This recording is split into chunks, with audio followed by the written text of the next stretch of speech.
So one thing that's really nice about percentages, decimals, and fractions is that it doesn't actually matter how many zeros or what numbers you have and all of that. I mean, unless you start going into scientific notation. So if we have something like 1/20th, right? And I'm going to start off with really easy conversions and fractions, right? So 1/20th, if we even look at the word or think of the word percent for every 100. Percent is every 100. So you look at this fraction and you think, okay, so it's 1 out of 20, but how many would that be out of 100? And that's going to give you your percent. Hi, I'm Sarah. I've been a STEM teacher for 20 years, and I like to make math and science engaging and fun and not so scary for everyone involved. If you have a question, let me know. I'll put it into my schedule for Math Thursday. If you're in need of tutoring, online tutoring, in-person tutoring, Cameo tutoring, click the link and do the stuff. Now we're looking at, call it a proportion, call it an equivalent fraction. Technically, it's a fraction. So we've got 20, from 20 to 100, you're multiplying by 5. So you're going to do the same thing on the top, which is times 5. So 1 out of 20 is the same thing as 5 of 100, or out of 100. So that would be 5%. So 5 per 100, 5 per 100. Now going from a decimal down below. So if you've got something like 0.59, so 0.59, if you're trying to take 0.59 to a percent, what's really nice is that this is actually already kind of in a percent. Just is. Because if you look at this, we've got, this is tenths, right? So this would be 5/10. This is hundredths, so it's 59 hundredths. So it's the same thing as, this is kind of hard to read on the screen, huh?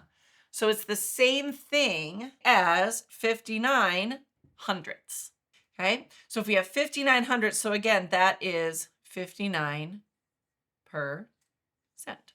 Okay, so now if you start with this, and then you can also think about this as, another way to figure out if you have a decimal and you're trying to convert it to a percent, you can just multiply it by 100. Because look, 0.59, if I take 0.59 and multiply it by 100, I get 59, which is 59%.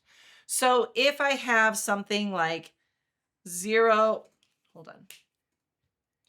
When we're multiplying or dividing by tens, we're just playing around with the decimal, right? So we have like a base 10 counting system that we use. So it's all like tens, hundreds, hundredths, thousandths. And so when you look at something like 0.034, okay? So if we think about place value, we can figure it out that way, but we can also just look at this as, okay, if I'm multiplying by 100, so I'm going to do times 100. So times 100, what I'm going to do there is I'm moving that decimal 2 spots.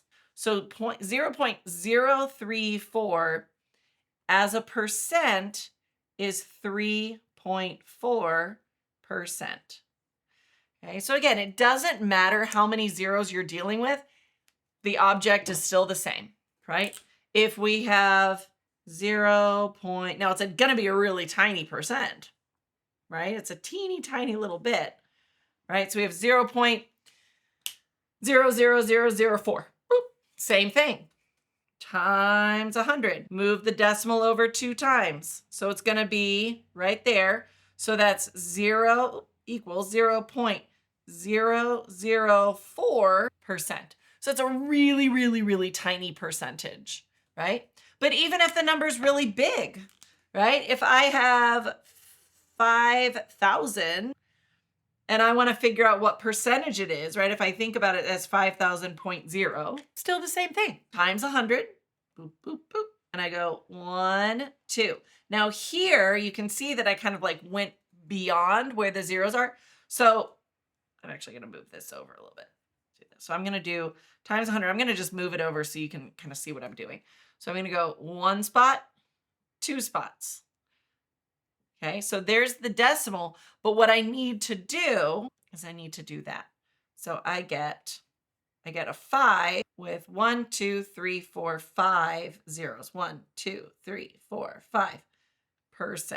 So that is 500,000%. So it's a huge percentage, right? So we've got a really, really tiny percent. We've got a really, really big percent. That's mathed up.